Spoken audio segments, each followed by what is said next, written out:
Breezy. It's business time.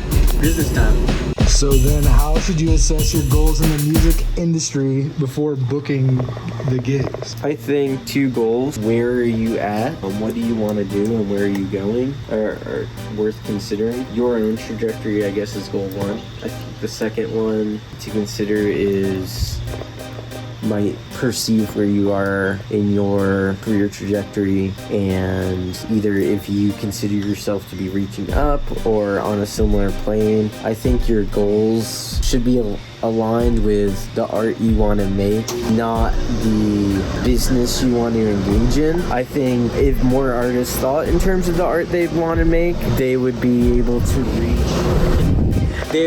reach a little closer, and understand that you don't have to pack red rocks maybe to make all the art you want to make. And a lot of times when people want things like labels, what they're really saying is, I need $2,000 to press vinyl. When they say I need a booking agent, it's just, I actually need tour history to be able to play within 100 or 200 mile radius. You might not need a booking agent. You might just be a good band that needs to go to the town next door 3 times so that eventually someone understands you're a great band too and gives you a guarantee. And I'm not anti-hiring creative professionals because we are one. I think the purpose of this course, and maybe just being helpful in the industry, is to keep people from spending unnecessary money, to keep creative professionals truly creative, and from maybe just engaging in projects they don't want to. How should you assess your goals in the music industry? I don't know if there's a right answer for this, but it just should be done and keeping your money and budget in mind for sure, knowing what you're able to handle. But really know, are you trying to play a stadium for what? Are you trying to play Halloween for what? So you can say you did it next year or whatever, or because you love going to Halloween and playing.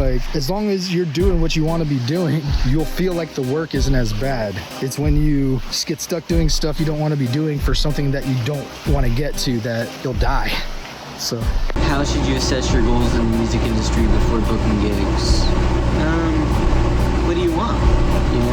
What do you actually want from the industry? Is it thousands of streaming fans? Will hundreds of streaming fans do? Do you want people to buy your album? Do you want people to just listen to your music?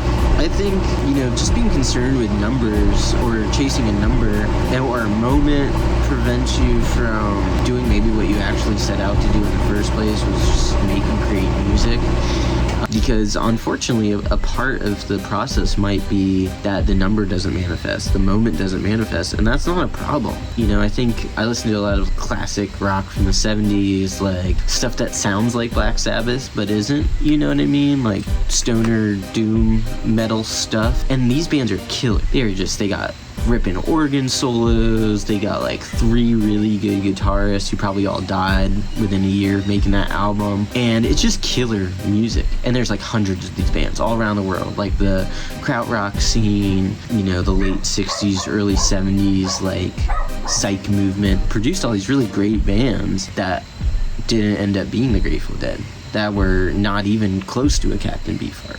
And I wonder about their level of industry contentment. So I think understanding that maybe you don't really want Madison Square, and it keeps you from chasing the thing in your inbox that says, send me $8,000 and I'll get you in a meeting with the person who runs Madison Square. For what? For them to be like, this is cool, but I can't possibly do this. Or, understanding your band's ethos. If you are involved in the DIY punk world, I don't know if chasing the 300 to 500 cap marquee value thing is, it's not that it's not punk, but I think you might miss a lot of fans along the way, not trying to have 200 people pushing each other around at a house show.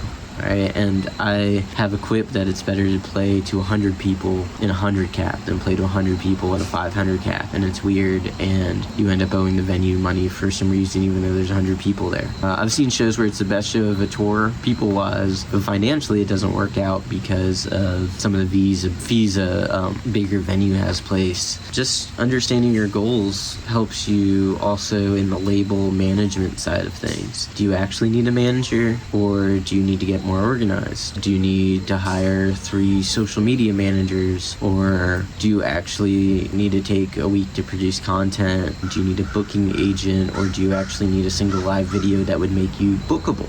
I think maybe the best way to think of it too is in the label world, a lot of people think a label is like a deus ex machina for them. It's going to solve all their problems. Maybe it does. And some labels are great and they have great cred that helps you in the industry. Maybe they got money. For what though? You know, some people are like, they'll produce my album. I'm like, well, if you just wanted 100 copies of an album, you really just need $2,000. Then you got to work backwards. Do all 4 members of my band need to save $500? Do we need to book a gig? Do we need to rent a VFW, pack it out on a $10 ticket? What is it? You know, we're very fond of saying numbers help make better decisions. I think that's very true with your goals.